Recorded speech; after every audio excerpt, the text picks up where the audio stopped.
I served in the West Bank and in the Special Forces unit that I was in for 8 months. And I really thought that this thriving Jewish society in the land of Israel was something that I needed to be part of. And I knew that all of that was only possible because Israel had a strong military that had defended it time and time again. That started changing when I was actually sent into the West Bank to protect settlements. And I began to understand that they were slowly expanding, taking over Palestinian land. And did you approve at the time of the expansion or not?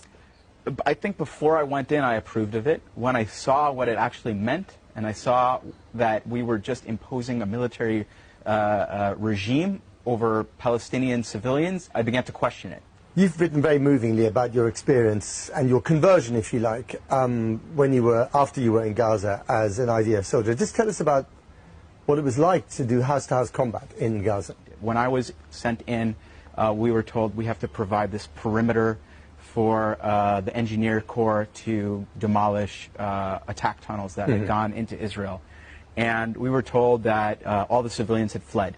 It wasn't true. There was a family that we found in the second neighborhood we went into, in the Al-Bura neighborhood of Beit Hanun. Even though we were going into every house with live fire, they managed to understand that this was an innocent family, and they didn't harm them.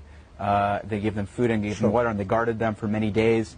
But I found out this actually later. When we pulled out, the Air Force just flew over that neighborhood and bombarded it, and they were killed.